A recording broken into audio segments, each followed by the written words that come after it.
Welcome to the Light Seekers Lounge. I'm Annie Love, a coach, mum to all boys, and your host for soulful conversations about building a life and a business that feel good from the inside out. Here we talk about mindset, money, and what it means to keep seeking the light and finding joy, even when life or business feels hard. So sit back and settle in. I am so glad you're here.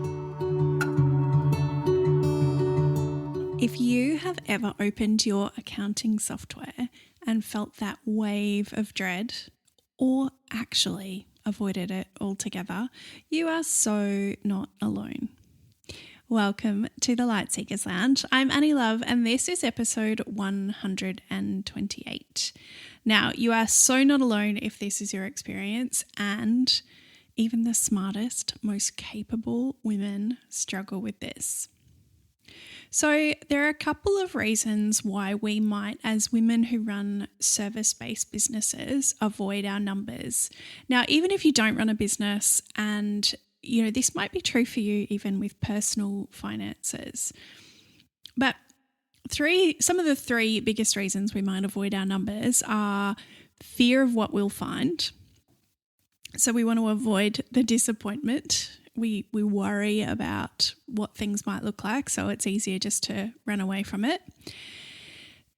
Another reason is stories from our past, our money stories. So we might have this feeling that we're not good at maths, we're not good at numbers, there's like money, there's just a lot of heavy energy around money from our childhood, perhaps, the way we were brought up. There might have been some really big discussions or fights about money when we were growing up, and there's that negative association. And so we tend to avoid our numbers because there's bad feelings around money.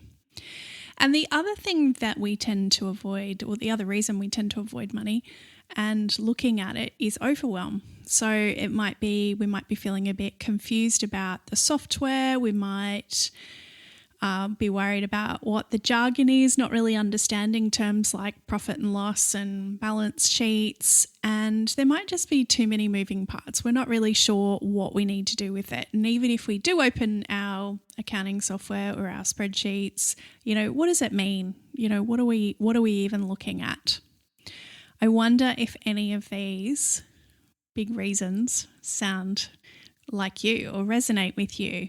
So avoiding disappointment, avoiding those feelings of I'm not good at it, avoiding those big money stories from our past. So I totally get that, and I have definitely been where you are. But I have also seen the power of really knowing your numbers and understanding what's going on in your business finances. So I would love to invite you to reframe the numbers as just a tool. It's not judgment. It doesn't have to mean anything.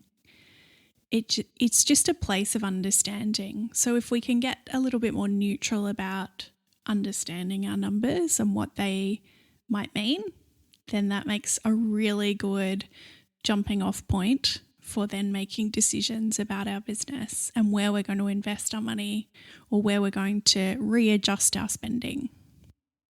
I have a beautiful client who I can think of where this was definitely the case. There was much avoidance of thinking about numbers, and it would come to tax time every year and it would take weeks of work trying to put all of the pieces together to give to her accountant in order to sort out her tax for the year.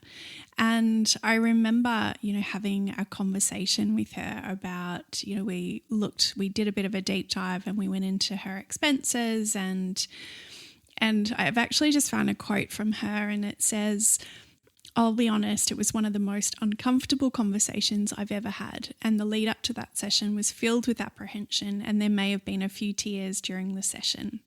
Despite this, I can honestly say that it was another transformative experience with this magical woman. Walking away from that session, I gained crystal clear clarity on the state of my finances. With the implementation of various systems, I now have a thorough understanding of my cash flow, expenses, and revenue. Even my accountant has commended the organisation of my finances. And she goes on to talk about, how one of the most rewarding aspects of adopting, this profit first system is the ability for her to allocate funds for personal goals such as, upcoming overseas holidays and being able to do that and put money away for special goals like travel without compromising the stability of her business. Now, I mean, that was, one particular challenging conversation that we had, one particular session. It sparked a change that she is now able to look at her money with a lot more confidence and make decisions and just understand where her money is at a glance by looking at her bank account. So I want you to start, if you can, thinking about your numbers as a tool. Thinking about how much better it would feel if you just had confidence and ease and clarity and more freedom when you thought about your numbers, rather than that anxiety and dread and other things that you might feel if you go to open up your accounting software. So one thing that I think can make a really powerful difference is starting to form a positive relationship with your money. And the way that we form positive relationships with anyone is to spend time with them. So I would love to invite you to spend more quality time with your money and have a little money date. Keep it super simple. Choose a regular time, once a week, say, and spend 15 minutes with your money. Now, it would be really nice to create a little ritual around this. So maybe do some nice things by association, like light a candle, make a nice cup of tea, do the things that make you feel good as you are doing your money date. Now log into your banking app and look at your account transactions. Gently look at what's come in and what's gone out. No judgment, just curiosity and awareness. And as you're doing this, ask yourself 3 questions. What's working well financially? Where is the money flowing easily? And is there anything I need to shift or adjust? Then I want you to celebrate something. Even if it's tiny, acknowledge what's going well. Maybe you received an unexpected payment from somebody. Maybe in the past week you have reached out to an existing client and suggested a new project and they've said yes, and you know that that's going to be some income coming in soon. Or maybe you've just made your first ever sale. Whether it's big or small, it is worth celebrating. Even if it's tiny, acknowledge what is going well. And the last thing I want you to do is to close with gratitude.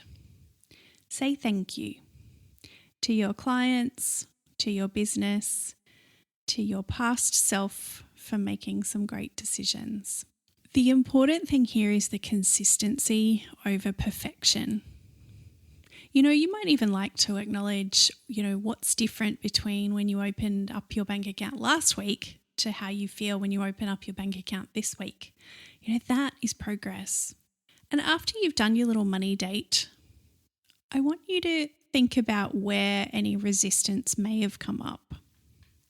Acknowledge that even spending 15 minutes a week with your money might feel too much at the moment. But it's not about the spreadsheets and the formulas. It's about building a new relationship with your money. So maybe to start with, all you're doing is sitting down, lighting a candle, having a sip of your cup of tea, opening your bank accounts, and then closing them again. Or opening up your accounting software and closing it again. And maybe you could just do that once a day for the first week until you start feeling a little bit more neutral about your money. And you don't have to love it, right? You don't have to be celebrating and getting excited about opening your bank accounts every day. I mean, hopefully you'll get to a point close to that at some stage, but at the beginning, just starting with that neutral, being able to open and close those bank accounts or that accounting software without that sense of dread. Looking at things with curiosity rather than judgment. If you would like to have a little bit more guidance around gentle practices with money, I would love you to go and download my playbook called the Calm Consistent Cash Playbook. And I'll put a link in the show notes on how you can access that. Or you can go to my website at annielove.coach and you will find a link to it there. I would love if you could just try this one thing this week. 15 minutes with your numbers. That tiny step can change everything.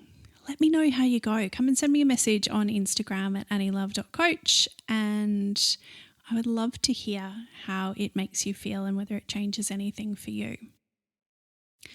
Have the most beautiful week. I hope you have a beautiful first date with your money, and I will talk to you soon. Thank you so much for being here in the Light Seekers Lounge with me today. If this episode resonated with you, I would so love it if you could share it, leave a review, or come and say hi to me over on Instagram at annielove.coach. Until next time, keep seeking the light.